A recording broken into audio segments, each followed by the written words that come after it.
Boa noite a todos. Estamos iniciando mais um estudo sobre o sonho de Nabucodonosor, o nosso quarto, né? Nosso quarto encontro vai ficar apenas o próximo para nós encerrarmos.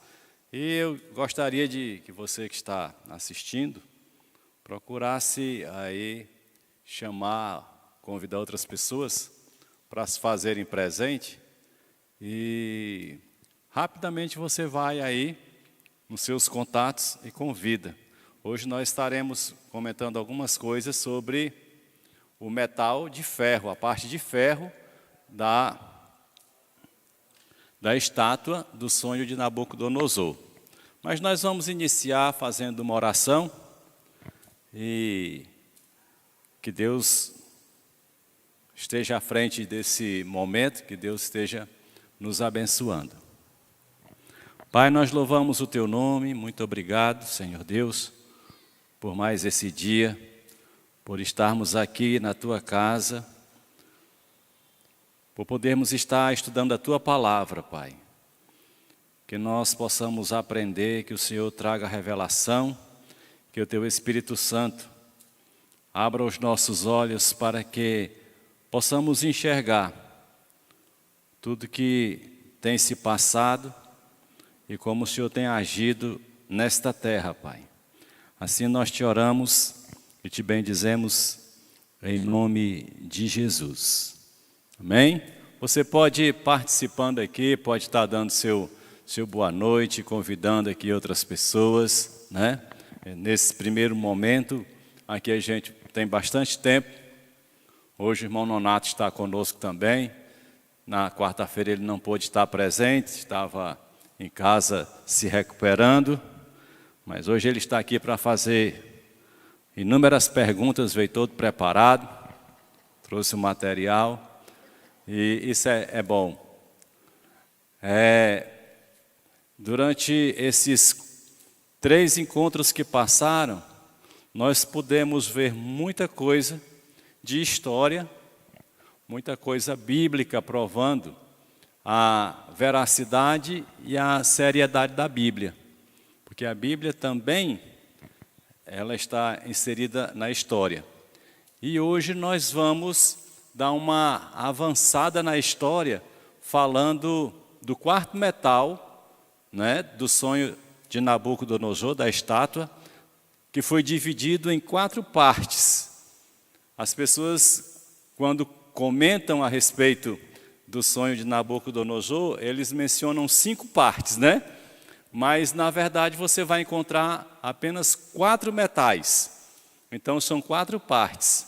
É aí onde vai residir o mistério.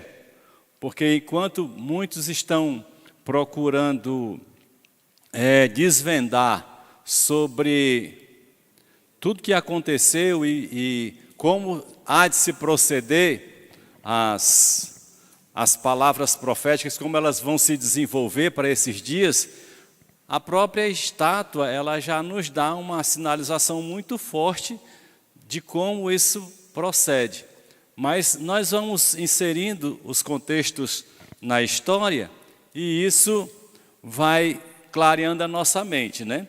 Então nós vamos fazer aquele primeiro dever de casa e não esqueça aí de você estar fazendo aí o convite, né, compartilhando no YouTube, aí chamando as pessoas dos seus contatos, dos grupos, e pode participar também, faça pergunta, tá? Aqui tem a nossa equipe técnica, profissional, capaz, competente, que tem nos permitido levar ao ar esse estudo, né? Sem eles nós não teríamos aqui. Nós temos aqui o James, o Albertinho e o Júnior, que estão fazendo toda a parte aí de técnica para que possamos estar transmitindo para você e você também está entregando para alguém. Durante todos esses encontros nós temos lido um versículo, que é um versículo muito chave na Bíblia para nós, tá? E nós vamos falar algumas coisas a respeito do que está aqui também no quadro, certo? Minha letra é um pouco bonita, é um pouco assim, tipo código, né? São as codificações, né? da época antiga, então eu estou reproduzindo como era que os nossos ancestrais antigamente escreviam, aí vocês estão aqui tendo já o privilégio de ter esse contato, viu? Estou brincando, é a letra que é feia mesmo. Então, Amós, capítulo 3, versículo 7, que é o versículo preferido da irmã Janeide, que acabou de adentrar o recinto, né? Diz assim: certamente o Senhor soberano não faz coisa alguma sem revelar o seu plano aos seus servos, os profetas. Eu volto sempre a repetir, todo o tempo, a igreja de Jesus Cristo, ela caminha na base de revelação. A igreja não é uma instituição, não é um grupo religioso, não é uma associação, não é um ajuntamento de pessoas com ideologias. A igreja, ela é o receptáculo da vontade de Deus, e este receptáculo da vontade de Deus se dá através da manifestação de Deus por seus profetas. Por isso Amós, ele é muito preciso, né? Ele era um boiadeiro, um homem do campo, mas para mostrar que Deus, ele não usa pessoas que tenham talvez conhecimento teológico, religioso, mas ele usa aquele que se dispõe a ser usado, aquele que se deixa ser usado, né? E aí ele diz: certamente o Senhor soberano não faz coisa alguma sem revelar o seu plano aos seus servos, os profetas. E aqui, quando nós falamos disso, nós falamos, os profetas de Deus, eles estão aí para revelar as coisas inerentes ao andamento, ao posicionamento da igreja, às nações, certo? Começando pela Bíblia, ela diz que a palavra de Deus não é uma profecia de particular interpretação. Por isso, quando você abre a Bíblia e quer ler um texto para dizer o que vai falar para você, nesse aspecto, se é no aspecto adivinhatório, né, ou profético, você está enganado. A Bíblia você lê para aprender e saber a vontade de Deus para a sua vida, mas não nesse aspecto profético que muitas pessoas querem que ela se torne para si. No entanto, Deus levanta os seus servos, os profetas, ainda no dia de hoje, para manter a igreja dele em equilíbrio.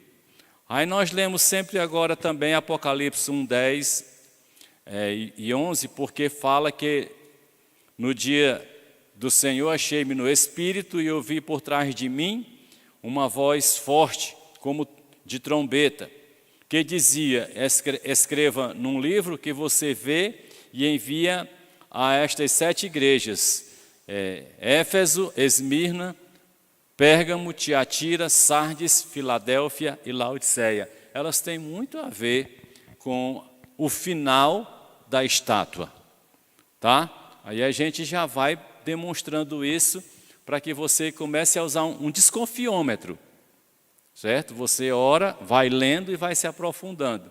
Quando João recebe esta revelação, nós sabemos que ele está exilado, não é isso? Numa ilha, na ilha de Pátimos, né? Ele está na ilha de Pátimos. Esta ilha é como você estivesse dela próximo exatamente dessas 7 igrejas, tá? Numa região da Grécia, ainda ali ele está naquela ilha e ele é próximo da região onde permaneciam essas 7 igrejas. E essas 7 igrejas, elas tinham um caminho que você poderia percorrer todas elas, tá? Porque era uma cidade próxima da outra. As igrejas elas estão ali estabelecidas em cidades, certo? E Daniel, capítulo 2, que é o que fala do sonho, você precisa ler Apocalipse também. Muita gente acha muito difícil o Apocalipse. Quando você lê Apocalipse, você percebe que ele tem o Apocalipse, ele tem muita coisa estranha, assim como os profetas tiveram visões desse tempo, acharam estranha para eles ver, por exemplo, ter a imagem de um carro, ter uma imagem de um avião, certo? E eles descreviam de uma forma que dava para ter uma percepção mais ou menos. E aqui João também, ele vê muita coisa que para ele é estranha, certo? E aí nessa parte estranha a gente não fica conjecturando. Mas quando a gente lê Apocalipse, a primeira ideia que a gente tem quando lê Apocalipse é que é um livro de louvor, tá certo? É um livro de louvor, de adoração ao Senhor, porque você vai encontrar ali muitas coisas, e quando você vai lendo com calma e tirando de lado os seus conceitos e seus preconceitos, você vai adquirindo muito conhecimento, né?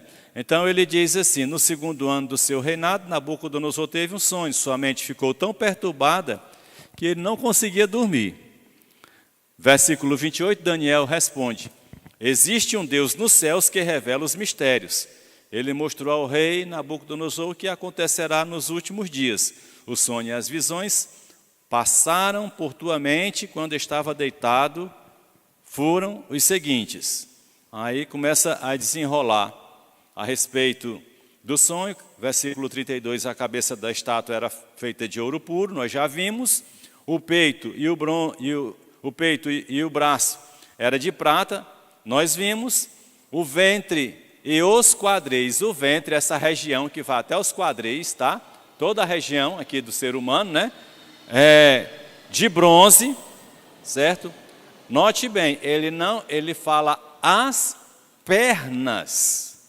Presta bem atenção. As pernas. Certo? As pernas eram de ferro. E os pés eram em parte de metal, ferro, e em parte de barro, certo? Enquanto eu estava observando uma pedra, aí vem a parte de juízo, na entrada do juízo de Deus, porque nós não estamos vivendo o juízo de Deus, a gente vive um período chamado período de graça, da graça. Essa graça, ela vai permanecer enquanto houver possibilidade de salvação, tá? Quanto houver possibilidade de salvação, a graça, ela vai estar presente, certo? E aí, note que uma pedra, versículo 34, uma pedra soltou-se, sem auxílio de mãos, atingiu a estátua nos pés de ferro e de barro e os esmigalhou. Então o ferro, o barro, o bronze, a prata e o ouro foram despedaçados, viraram pó, como o pó da debulha do trigo na eira durante o verão. O vento os levou sem deixar vestígio, mas a pedra que atingiu a estátua tornou-se uma montanha e encheu a terra toda, né? Então, observe que ele fala como que se esta pedra que atingiu reinos, tá? Porque ali são reinos, esta pedra tornou-se um grande reino, certo? Tornou-se uma montanha e encheu toda a terra, ou seja, tornou-se um reino, um grande reino, tá? E aí nós vamos falar um pouco no último encontro sobre este grande reino, que é esta pedra, esta montanha, tá? Aí nós vimos a cabeça lá, a Babilônia, falamos já desse período. Nós vimos também a Média e a Pérsia, que foi a sequência, né, a profecia se cumprindo. Então lembrado, né, está bem decorado, porque de tanta gente falar, a gente já, você quando começa a ler, você já sabe de que se trata. Nós também vimos aí já um pouco sobre a questão do bronze. E aqui nós vimos, no último encontro, um detalhe, não é bem um detalhe, um momento bem importante, uma revelação bem importante do texto, que é a manifestação espiritual.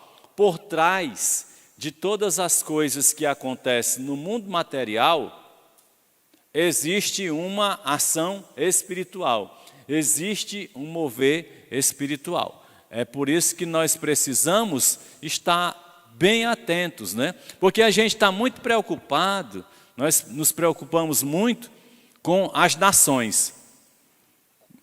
Eu me lembro que na época dos anos 60, 70, e eu já me lembro bem nos anos 70, antes da queda da União Soviética, né? Ou o desfazimento desta aliança chamada União das Repúblicas Socialistas Soviéticas, é que havia sempre um incômodo no mundo a respeito de quem vai lançar a primeira bomba e o mundo vai se acabar, tá? Então sempre tinha algo desse porte, mas nem Estados Unidos e nem União Soviética, tá? Está no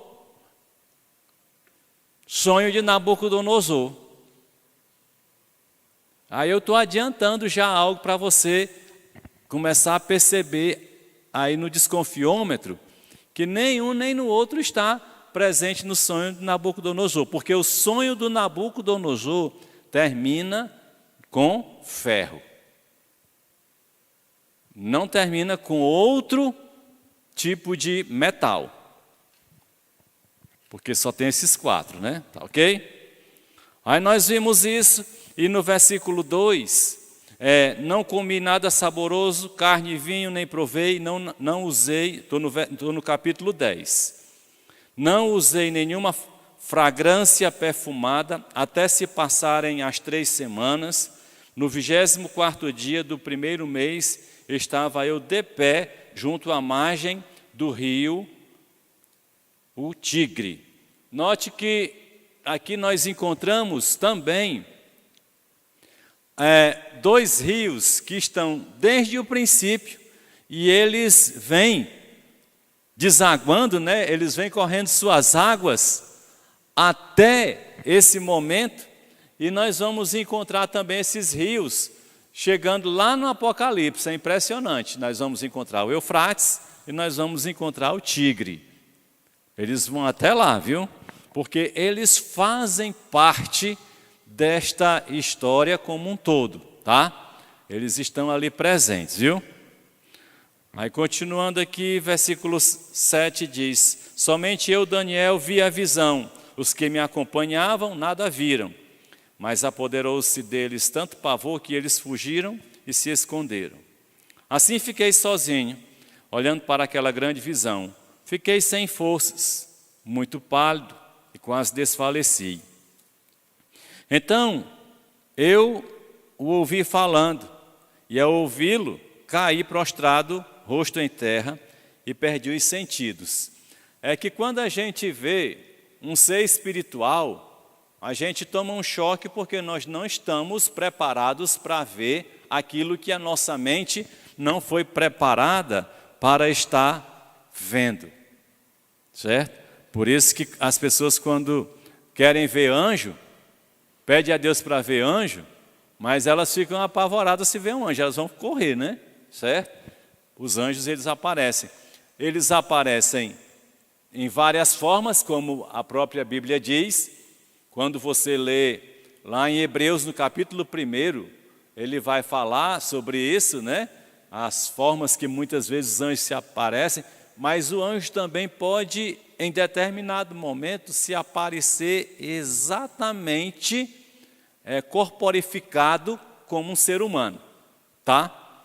Aí a gente fica confuso porque não dá para identificar. Mas na Bíblia nós vamos encontrar homens que foram até os servos de Deus e eles reconheceram que eram seres espirituais, porque havia alguma coisa que fazia esta mudança, né? Certo? E no 12 ele diz assim: não tenha medo, Daniel, desde o primeiro dia em que você decidiu buscar entendimento e humilhar-se diante do seu Deus, suas palavras foram ouvidas e eu vim em resposta a elas. Uma das intercessões constantes de Daniel era pelo retorno do povo de Deus para a sua terra, né? Para Jerusalém, para as regiões de Judá. Então era essa a intenção dele em oração. E quando ele está nesta intercessão, tá? Então ele se desfalece, ele se cansa. E aqui o versículo 13 diz assim: mas o príncipe do reino da Pérsia me resistiu 21 dias. Então Miguel, um dos príncipes supremos, veio em minha ajuda, pois eu fui impedido de prosseguir ali com os reis da Pérsia. Então havia aqui uma ação de querubins, havia a presença de anjos, também estava presente sempre o anjo portador, mensageiro, né, que traz a mensagem. Sempre na história ele dá o ar da sua graça, porque Deus envia, e ele tem esse prazer de vir à terra, assim como ele veio a Maria, né? O anjo Gabriel veio a Maria e chamou ela de agraciada, salve ó agraciada, né? Aí então ele foi explicar o que acontecerá no futuro, e nós lemos a respeito disso. E no 20, versículo 20, então nós encontramos o seguinte: então ele me disse, você sabe por que vim, vou ter que voltar para lutar contra o príncipe da Pérsia, e logo que eu for, chegará o príncipe da Grécia. Mas quando ele está falando em príncipe, ele está falando em seres espirituais, aqueles que estão lá no capítulo 6, versículo 12, pois a nossa luta não é contra pessoas, mas contra os poderes e autoridades, contra os dominadores deste mundo de trevas, contra as forças espirituais do mal nas regiões celestiais. Então aqui ele está falando exatamente de que quando no mundo espiritual ele for fazer a oposição ao principado da Pérsia, o principado da Grécia se levantará. E foi aí que a Grécia começou a reagir, né? Aí no capítulo 11, ele vai também continuar falando para a gente, que diz assim, só os 4 primeiros versículos: sendo que no primeiro ano de Dario, o rei dos Medos, ajudei-o e dei-lhe apoio. Agora, pois, vou dar-lhe a conhecer a verdade. Outros 3 reis aparecerão na Pérsia. Depois de Dario ainda houve uma sequência da dinastia, né? Ali aparecendo outros reis. E depois virá um 4º rei, que será bem mais rico do que todos os outros. Quando ele tiver conquistado o poder com a sua riqueza, instigará todos contra o reino da Grécia. E aqui ele está falando então que aparecerá no final desses 3, um outro da dinastia, um 4º imperador, muito rico, muito forte, que ele vai pelejar contra a Grécia. Então surgirá um guerreiro que governará com grande poder e fará o que quiser. Depois que ele surgir, o seu império se desfará e será repartido para os 4 ventos do céu. Não passará para os seus descendentes. E o império não será poderoso como antes, pois será desarraigado e dado a outros. E aqui foi quando nós falamos no encontro passado a respeito da Grécia, que é o bronze, que é a parte, né, do ventre, da região do ventre e do quadril, tá? Da base, certo? E aqui nós vimos muitas coisas sobre Alexandre Magno, né? Conhecidíssimo Alexandre Magno, também conhecido como Alexandre o Grande, que foi um grande guerreiro. E Daniel vai falar a respeito dele lá em 11:3, certo? Que ele morre muito novo. Ele tem uma febre inexplicável e morre, tá? Ninguém soube explicar porque aquela febre, mas só que ele morreu, tá? Morreu novo. E quando ele morre, preste bem atenção, o reino foi dividido entre 4 generais, certo? Quando ele morre, o reino é dividido entre os 4 generais que tinha sido revelado a Daniel. Quando isso acontece já num período bem distante de Daniel, porque Daniel morreu aí por volta do ano 535 a.C., foi por aquele tempo ali, certo? E aqui já está bem distante, mais de 100 anos depois, quando começa isso aqui. Aí, então, diz assim, que os generais são Seleuco, esse Seleuco ficou com a Síria e a Mesopotâmia, esse general, tá? Ptolomeu ficou com o Egito e com o Lisímaco, com a Trácia e partes da Ásia Menor. E aqui ele fala de Cassandro, que ficou com a Macedônia, tá? E ficou com a Grécia. Aqui ele divide apenas esses 3, certo? Mas eram 4 generais. Mas a história fala a respeito da gente com mais precisão desses 3, certo? Desses 3,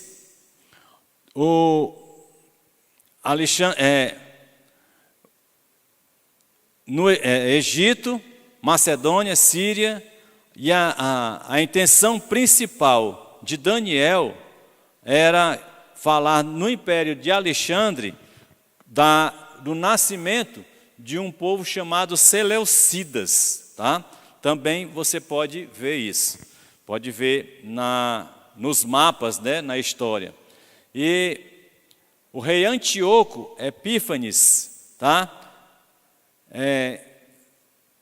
Embora seja um livro profético, Daniel descreve esses acontecimentos ocorridos. Antíoco Epífanes, e antes da revolta dos Macabeus, por volta do ano de 165. Então esse Antíoco Epífanes ficou ali dominando a Seleucia, né? E esta Seleucia é que vai dar continuidade a esse domínio por um bom tempo. E nessa época nasce em Israel, naquela região de Israel, um grupo chamado de Macabeus, certo? O que é que Macabeus tem a ver com isso? É porque está dentro da história. E nessa história, esse grupo de Macabeus, a palavra Macabeus quer dizer martelo. Então eles se intitulavam de martelos, né? Era um exército rebelde judeu, tá? Que assume o controle de Israel. Isso antes de Jesus Cristo chegar, antes de Roma dar o ar da sua graça, tá certo? E aí eles têm um período de domínio que vai de 164 a 63 a.C. Então note que daqui começa se desenrolar em busca do domínio do Império Romano. Então, integram a designação Seleucidas, os reis pertencentes à dinastia da Macedônia. Aí vocês lembram que Atos, Paulo tem a visão, né? Passa a Macedônia. E fundado por Seleuco Nicator, general de Alexandre Magno, né? Que recebeu desde a região da Síria, transformando-a num vasto império entre agora o Eufrates. Nós vimos o Tigre, aqui o Eufrates e o Indo, dinastia que esteve no poder entre os anos 312 a 64 antes. E aí vem então a questão do helenismo nesse período grego, que é o domínio cultural. Para vocês terem uma ideia, só para a gente chamar a atenção, eu coloquei aqui, quando você lê Apocalipse capítulo 1, versículo 8, Apocalipse capítulo 1, versículo 8, diz o que diz aí em Apocalipse capítulo 1, versículo 8? Diz assim: eu sou o Alfa e o Ômega, diz o Senhor, o que é, o que era e o que há de vir, o Todo-Poderoso. Olha só o tamanho da influência do helenismo, o grego dominando. Quando ele está dizendo, eu sou o Alfa e o Ômega, está demonstrando que essa cultura estava totalmente enraizada naquele povo daquela época. Você vê como o bronze ele foi muito marcante. Aqui já está sobre um domínio romano. Ainda não são as pernas de ferro, mas já sobre um domínio romano. E quando você vai ver o alfa, né, que são as letras gregas, alfa, né, e ômega. Não sei se vocês estão vendo aqui, ó, alfa e ômega. Quem estuda física, esse negócio todo sabe, né, que tem essa letra aí, né? Então, o alfa e o ômega são as duas letras, primeira e última, do alfabeto grego. Jesus chega para João para dizer, eu sou alfa e ômega. Olha aí como a Grécia traz uma radical importância, porque em outra época ele teria dito o contrário. Ele teria dito, eu sou Aleph ou Tav. Aleph, a primeira letra hebraica, e o Tav, a última letra hebraica, das 22 letras, das 22 vogais do alfabeto hebraico. Então, note que ninguém nem vê falar nisso aqui, mas vê o alfa e o ômega, para ver a importância, e está na palavra de Deus. E Jesus, ele chega a se intitular assim, por quê? Porque o objetivo de Jesus não é estabelecer uma regra de origem humana, mas é demonstrar conhecimento de quem Ele é. Quando Ele está dizendo isso, todos entenderam, porque todos sabiam o que significava naquela região toda o que seria o alfa e o ômega, certo? Depois disso, então, começa a participação da Roma filtrando e começando a dominar, né? Então, nós vamos perceber que as pernas de bronze, ela vai estar em evidência já bem lá na frente. O que acontece? Nós temos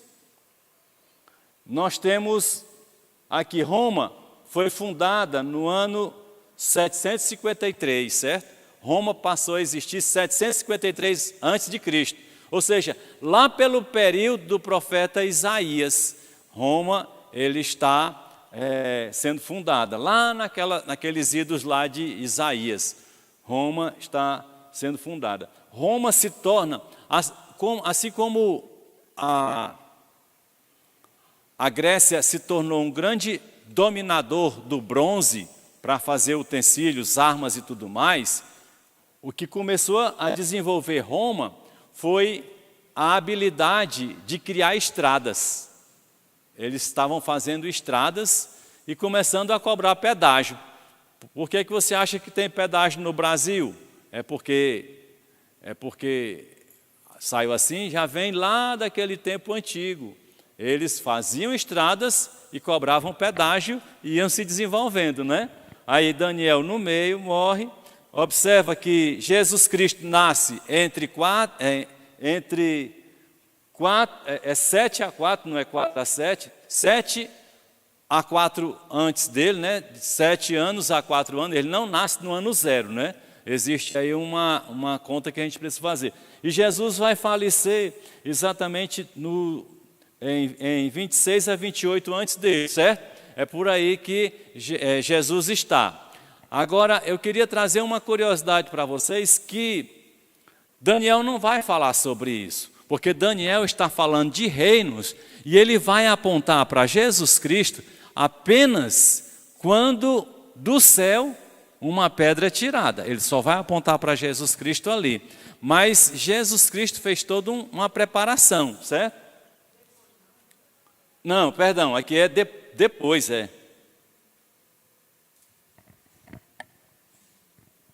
Obrigado porque estão atentos, viu? Os alunos aqui estão bem atentos, né? Estão tudo acordado, ninguém dorme, está dando certo, viu?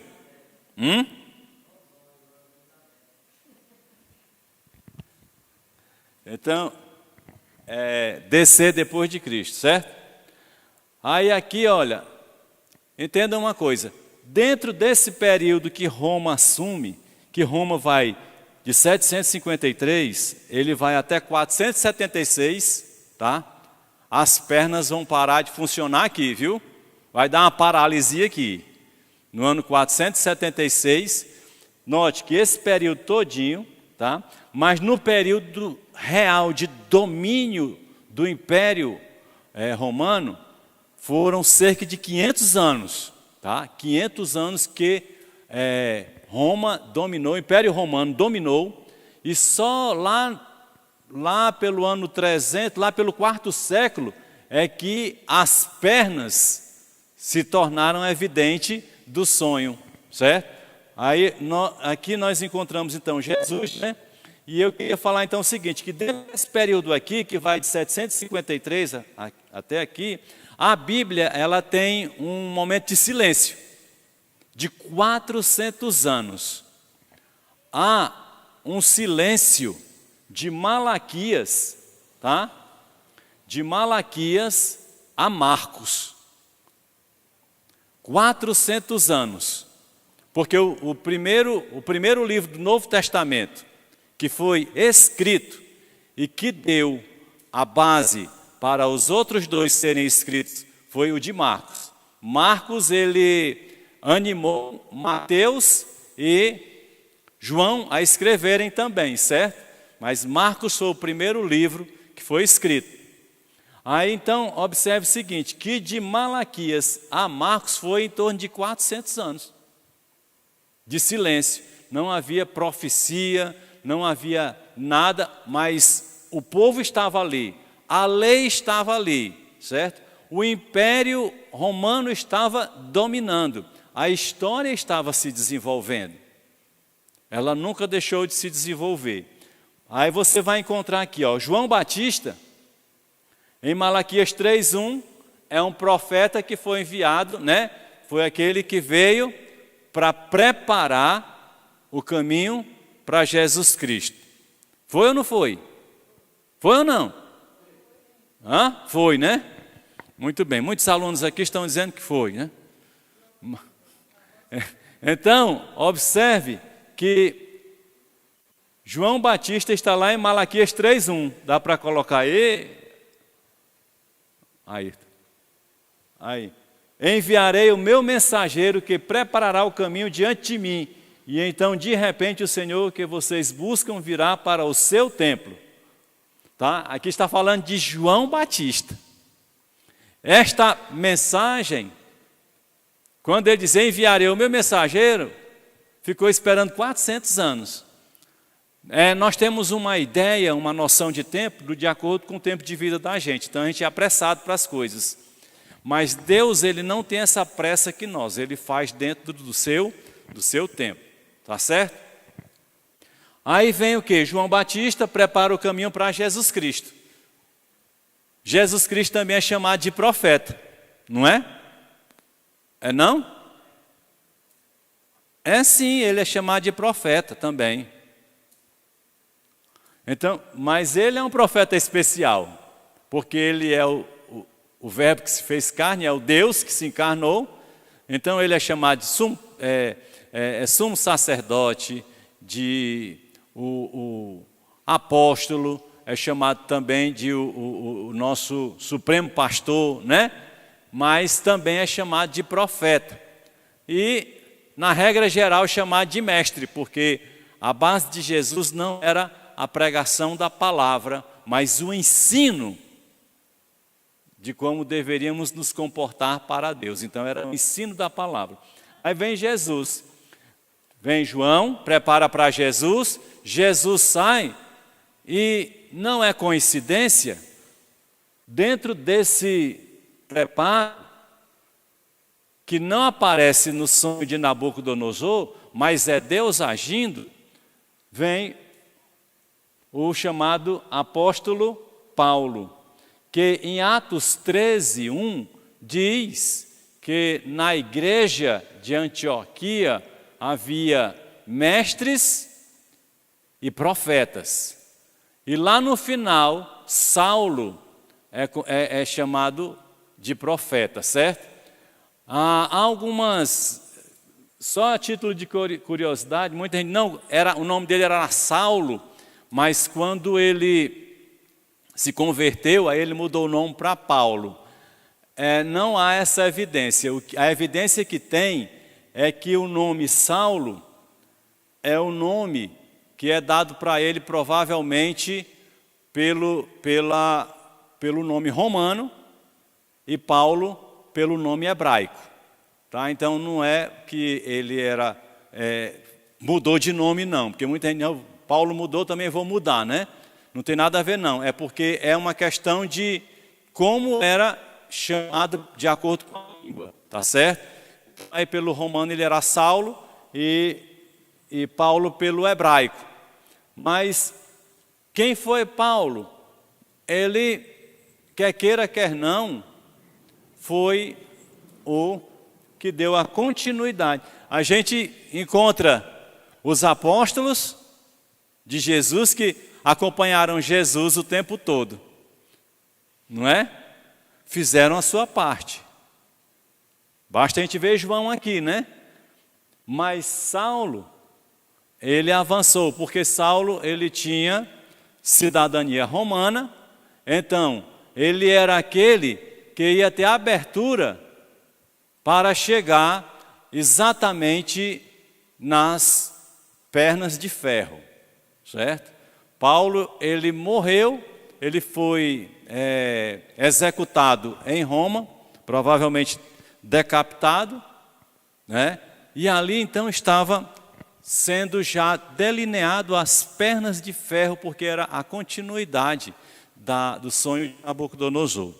Então aí nós temos exatamente a Grécia romana. Isso aqui a gente colocou só a título de curiosidade para a gente perceber que dentro da história Deus tem agido para que ele estabeleça a sua conexão com o homem e salvar o homem para que este homem tenha uma oportunidade de viver com ele, certo? E ele tem mostrado isso dentro da sua palavra, dando a oportunidade. A gente é que tem se perdido, nós temos nos perdidos com essa questão de facções religiosas, de grupos religiosos, e deixamos de perceber que há uma intenção suprema, superior, que está acima de tudo isso, que é de trazer o homem de volta ao convívio de Deus.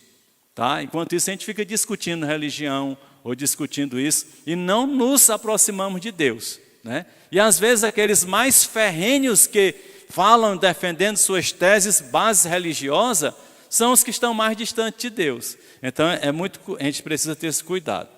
Mas aqui voltando para a gente falar um pouco aqui sobre as pernas de ferro, a Grécia, que foi chamada depois de Grécia Romana, porque já estava sob domínio romano, tá? É o período da história que, com a vitória romana sobre os coríntios, né? Tá? E aí lembram de duas cartas de Paulo à igreja de Coríntios. Quem chegou trazendo cristianismo a uma região romana? Paulo. Roma representa a parte de ferro, tá? Roma não está na região que nós vimos. Nós vimos as regiões, né? Roma não está nas regiões que nós vimos nos slides passados. Roma já está totalmente na Europa. Presta bem atenção que o desenvolvimento de toda a história do sonho de Nabucodonosor, ele parte de uma área e vai seguindo para uma direção que é a direção da Europa. Ele sai da Mesopotâmia, ele sai das regiões do Egito, ele sai das regiões do Oriente Médio e ele vai seguindo e ele chega no lugar que é um dos lugares mais centrais, que é onde João escreve as 7 igrejas da Ásia. E sabe onde é que está? Na região das pernas de ferro. Note, aí você já vai começando a perceber algo diferente. Então, aquela região que hoje é chamada Turquia, ele está limitando com a Europa, com o Oriente e com a Ásia Menor. Aquela ali, certo? Aí, olha, teve a Batalha de Corinto em 146 a.C., né? E aí foi restabelecido estabelecimento da cidade de Bizâncio, né? Aí vem lá na frente falar do Império Bizantino. O Império Bizantino é uma das pernas do sonho de Nabucodonosor, viu? Você vai já saber disso. E quando chega lá pelo século IV, assume o Império Romano um imperador chamado Constantino, que é quem achou interessante, porque viram que não conseguia impedir o avanço do cristianismo, tá? E aí começa o grande problema, porque o cristianismo, nessa época aqui das pernas de ferro, ele vai avançando, sendo perseguido, sendo maltratado, mas não conseguem parar, e ele vai crescendo, crescendo. Só que Constantino, ele absolve, entre aspas, a ideia do cristianismo, mas ele quer fazer o cristianismo à moda dele, que é o grande perigo, a gente querer fazer o cristianismo à nossa própria moda, né? E aí ele vem, cria tem uma cidade que é chamada de Nova Roma, que depois ela passa a ser chamada de Constantinopla, no ano 330 depois de Cristo, certo?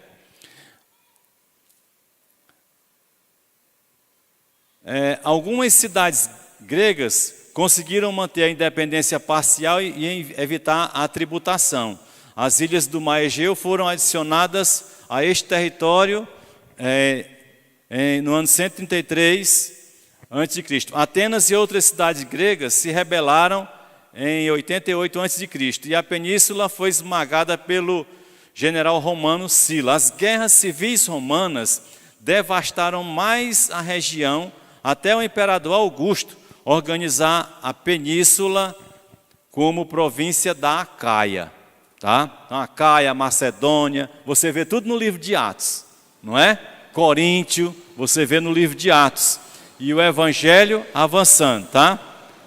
A Grécia, ela foi fundamental, porque a Grécia, ela deixa de ser um império dominador, o bronze deixa de existir, mas a sua concepção, a sua cultura fortaleceu para a criação de uma das pernas da estátua de Nabucodonosor, que foi o Império Romano do Oriente, tá? O Império Romano do Oriente. Tem uma pessoa aqui que está fazendo tudo direitinho, viu? Está copiando aqui, está colocando a história todinha, que bom, né? Então vamos aprendendo, vamos lendo aí, vamos acompanhando e vamos fazendo pergunta. Aqui os nossos técnicos estão com o microfone na mão, estão querendo fazer pergunta, mas ninguém faz uma pergunta, né? Mas está tudo ótimo. Vamos seguir. A ambição romana pela região grega estava relacionada com a sua admiração cultural. Os imperadores romanos eram apaixonados pela cultura grega, tá? Então eles trouxeram e eles fizeram as suas adaptações. É tanto que tem os deuses gregos, eles também são deuses romanos com outro nome, tá? Você vai encontrar essa mistura, né? Essa confusão toda, tá?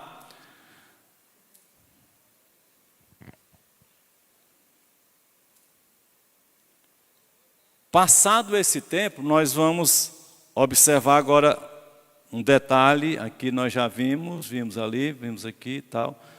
Pronto. Estamos então chegamos na parte do sonho de Nabucodonosor, que é as pernas de ferro. Então, todo o domínio romano que vem, ele vai se ascender, ele vem se destacar para o desenvolvimento profético quando as pernas elas criam vida, tá? E como é que isso acontece? Vai haver uma divisão, tá? Lá pelo ano 395, houve uma divisão e aí foi criado o Império Romano do Oriente e o Império Romano do Ocidente, tá? Aí pelo ano 395. Nesse período de 395, quem era que estava... deixa eu ver aqui. Foi logo após, então, Constantino, tem Teodósio, e Teodósio ele faz essa divisão. E o Império Romano do Ocidente, a capital é Roma, e o Império Romano do Oriente, a capital é Constantinopla, tá? Essas duas cidades, elas são, preste bem atenção, Constantinopla, que está aqui, que vai mudar de nome, certo? Só antecipando um pouco, ela vai virar Istambul, que é na Turquia. Então, estas duas cidades, elas avançaram, tá? Tiveram o cristianismo se tornou muito forte. Assim, o cristianismo se tornou forte naquela região da Grécia também. Hoje nós temos um cristianismo forte em parte daquelas regiões, mas temos um cristianismo também morno, tá? Um cristianismo morno. Onde a gente tem o cristianismo mais morno, nós vamos falar no próximo encontro, tá?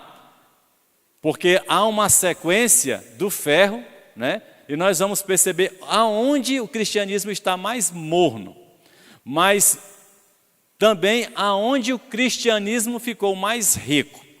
Porque nós sabemos que a Roma, que hoje é capital da Itália, que é um país, né?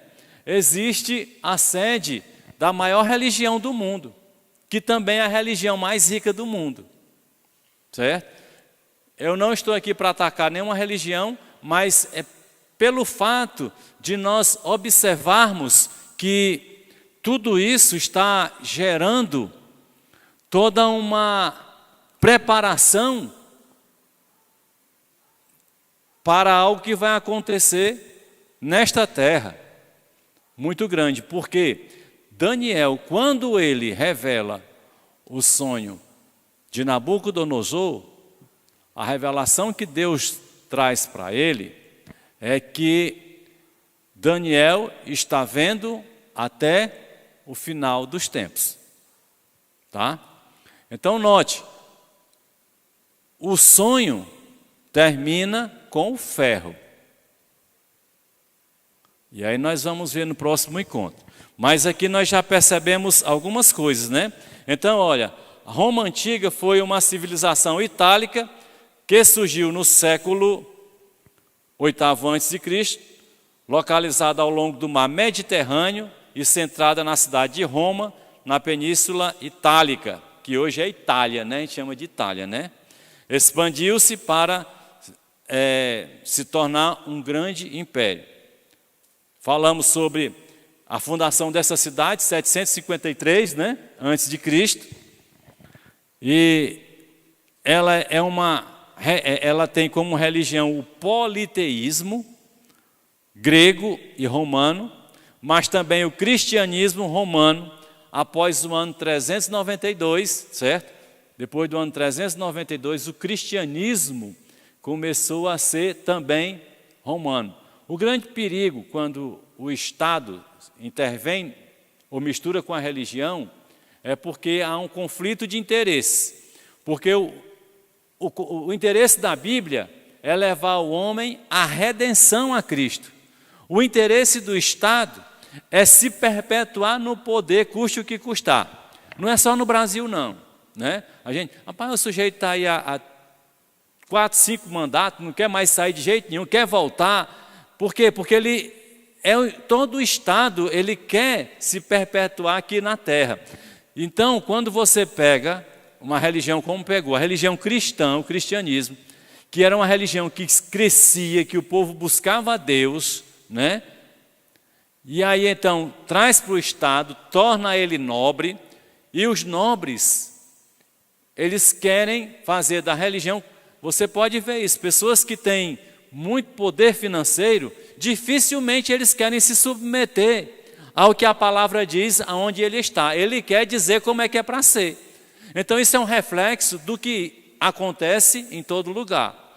E esse é o perigo, porque quando as pernas de ferro, que foi o Império Romano do Oriente, capital Constantinopla foi dado em homenagem ao rei Constantino, né, o imperador Constantino, e o Império Romano do Ocidente, que a capital é Roma. Então, quando a gente vê isso, nós passamos a perceber a vontade destes homens de dominar. E a religião, e aqui a gente pode dizer religião, porque o cristianismo deixou de ser cristianismo, daquele que foi chamado pela primeira vez na Antioquia, ele deixou de ser esse cristianismo para ser uma religião cristã. Aí foi o grande problema, porque a questão de poder passou a dominar. Tá? Falamos aí do período interbíblico, 400 anos de silêncio, né? Do livro de Malaquias, escrito entre 500 a 450 a.C., nós vimos ali, né? Naquele primeiro evangelho, acredita-se que foi o de Marcos, e ele foi escrito exatamente os anos 65, 75, tá? Não existe nenhum livro da Bíblia que foi canonizado escrito depois do primeiro século, tá? Tem pessoas que escrevem livros e usam o nome dos apóstolos para validar aquele livro, dizendo como se fosse um livro com essa base, mas foi escrito por outras pessoas que tinham um conhecimento religioso. Então eles dão um batismo a esse livro como se tivesse sido escrito por um dos apóstolos, né? Mas os livros tá, então Marcos, e ele foi os evangelhos de Lucas e Mateus já se basearam no texto de Marcos, certo?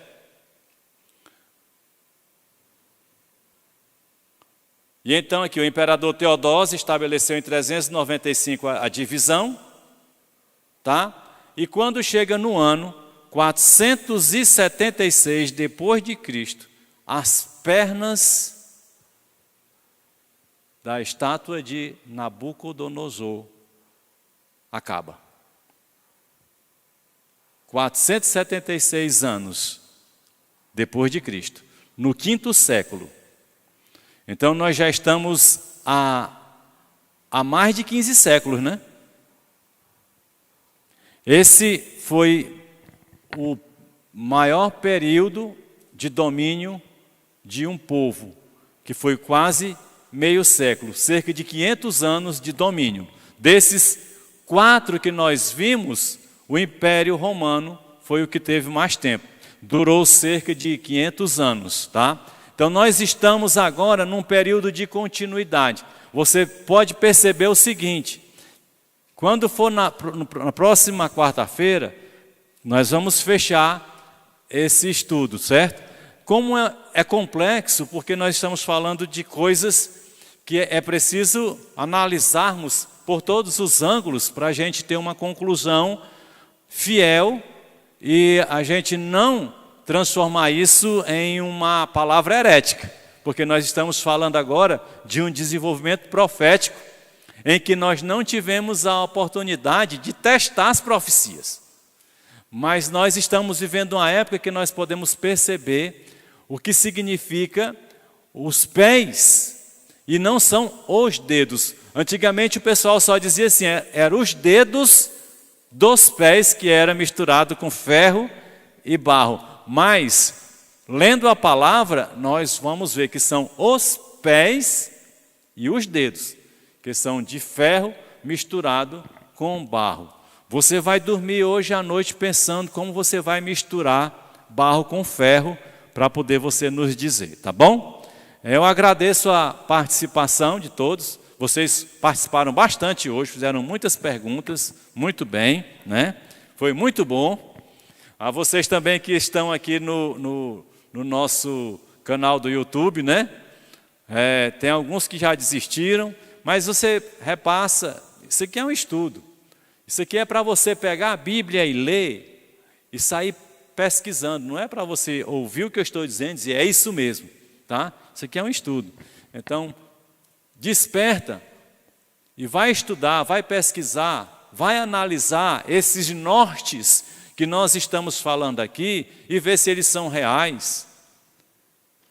E se aproxima de Jesus Cristo, porque a coisa, ao que indica, está mais visível para nós e nós estamos com a trave no olho e não queremos enxergar. A gente muitas vezes quer brincar de igreja, de clubinho cristão, né? E a gente não está querendo enxergar que a coisa está muito clara, tá bom? Então a gente se encontra aí na próxima quarta-feira, aos que perseverarem, né? Aos que perseverarem até o fim, dar-te-ei a coroa da vitória, né? Não é assim, está lá em Davi, né? Ao que perseverar até o fim, dar-te-ei a coroa da vida, na carta de Laodiceia, né? Porque na carta de Laodiceia, ainda ele diz para aquele povo morno, que dentro dos mornos tem aqui um acolá que está quentinho, que vai perseverar, viu? E esse vai receber a coroa, né? Deus abençoe a todos e até um próximo encontro. Fiquem com Deus.